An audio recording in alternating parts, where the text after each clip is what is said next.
Você já ouviu falar em diálogo interno? Quando a gente fala a palavra diálogo, a maioria das pessoas pensam numa conversa entre você e uma outra pessoa. Ou talvez entre você e um grupo de pessoas. Ou quem sabe até entre um grupo de pessoas no qual você não está inserido. Não importa, mas é sempre um diálogo. Mas o diálogo interno, segundo a neurociência, é um diálogo entre você e você mesmo. É como se você estivesse trocando uma ideia consigo mesmo. Parece coisa de louco, né? Mas o diálogo interno ele existe. Tanto que a maioria das decisões que a gente toma na vida, desde as mais simples até as mais radicais, são fruto desse diálogo interno. Você pode até me questionar, mas Bruno, se é um diálogo interno, se é uma conversa minha comigo mesmo, então não seria um monólogo e não um diálogo? Não, é um diálogo sim, de você com você mesmo. E se você pensa que você está sozinho aqui dentro, você está muito enganado, eu vou te explicar por quê. E é o seguinte, para você entender melhor como funciona esse diálogo interno, a gente precisa falar de uma outra coisinha chamada subpersonalidades. Você tem a sua personalidade, eu tenho a minha, todos nós temos. Mas dentro da nossa mente tem pequenas subpersonalidades, como se fosse a sua personalidade dividida em várias. E essas subpersonalidades, elas conversam entre si, Existe um diálogo, é por isso que existe o diálogo interno. Porque elas falam entre si, elas discutem, elas debatem e algumas vezes elas não conseguem chegar a um veredito, elas não conseguem chegar a uma conclusão e é aonde você fica confuso, você fica indeciso. E você já percebeu que às vezes tem uma questão que você quer fazer de uma forma, mas ao mesmo tempo você tem dúvida e de repente você já quer fazer de outro jeito. Tem coisas que você acha que é melhor fazer, mas ao mesmo tempo alguma coisa dentro de você diz para não fazer. Isso são as suas subpersonalidades discutindo a melhor maneira de resolver essa questão. E você vai perceber que as nossas reações deixam bem claro que existe sim esse diálogo interno. E algumas vezes esse diálogo não consegue chegar no consenso, as suas subpersonalidades às vezes não concordam em algumas coisas e no meio desse debate acaba virando um conflito, que a gente chama de conflito interno. A gente fala muito sobre isso, sobre conflito interno, mas quem são as pessoas que participam desse conflito? Que quando a gente fala essa palavra, isso nos remete à luta, como alguém lutando contra alguém. E se existe um conflito interno dentro de você, da mesma forma pode existir também o diálogo interno. E quem participa desses conflitos, desse diálogo interno, são as suas subpersonalidades. Uma forma interessante de representar o diálogo interno é se a gente conseguisse imaginar a nossa mente como uma grande sala de reuniões. Dentro dessa sala tem uma mesa onde que algumas pessoas vão se reunir para debater e decidir os rumos da nossa vida. Essas pessoas nada mais são do que as nossas subpersonalidades. E dentre elas estão alguns senhores, como esse aí, que pode ser o senhor mente.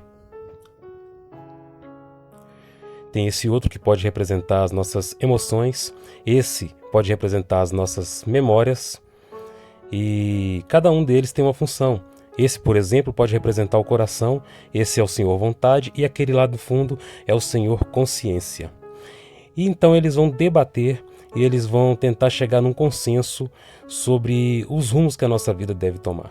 E assim funciona o nosso diálogo interno. Cada um desses personagens, representando as nossas subpersonalidades, tem o seu estilo próprio e eles vão tentar chegar num consenso, porém muitas vezes um ou outro acaba sobressaindo. É por isso que algumas pessoas são mais emotivas, outras não. Algumas pessoas agem mais com a razão do que com o coração e por aí vai. Então nós temos que segurar a direção, segurar o volante desse veículo que é a nossa mente e não permitir que eles andem no piloto automático. Às vezes algumas subpersonalidades elas têm a solução, outras têm o problema.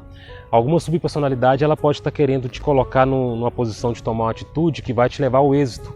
Outras subpersonalidades, se você der ouvido para elas, ela vai te levar ao fracasso. Ela pode te colocar numa depressão. A outra pode te deixar feliz, pode te deixar alegre. A outra pode fazer você ressignificar as coisas e ver as coisas de uma forma mais branda, Uma pode potencializar o problema, a outra pode fazer com que o problema não seja tão grave assim para você na sua percepção.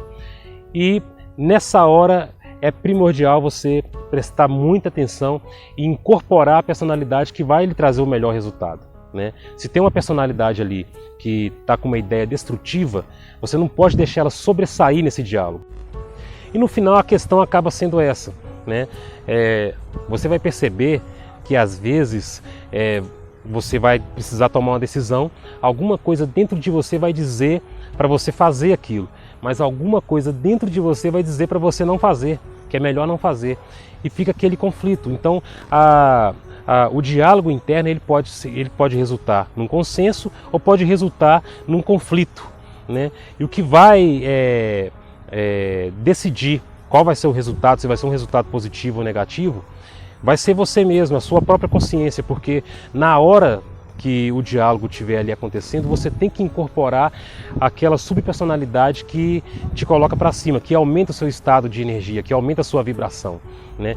E se você der ouvido para aquela subpersonalidade que está te puxando para baixo, é naquilo que você vai se tornar, né? A subpersonalidade que sobressai no diálogo acaba externando, acaba se tornando o que você vai ser aqui, né? Na questão externa. É naquilo que vai transformar a sua vida. Então, preste muita atenção nesse diálogo interior, né? Converse mais com você mesmo agora que você entendeu como que funciona esse diálogo, você vai ter mais controle sobre ele, porque muitas vezes esse diálogo acontece de uma maneira inconsciente. Às vezes lá a sua subpersonalidade de baixa vibração está ali colocando uma questão que vai te puxar para baixo, né, que vai ser destrutiva na sua vida, e muitas vezes você dá ouvido para ela. Não porque você decidiu isso conscientemente, muitas vezes é inconsciente mesmo, porque você não sabe a respeito disso. Mas agora que você sabe, fica mais fácil de você ter controle sobre essa situação, né? Entenda, a nossa mente é um veículo que nós devemos dirigir. Ela não pode andar no piloto automático, beleza? Valeu!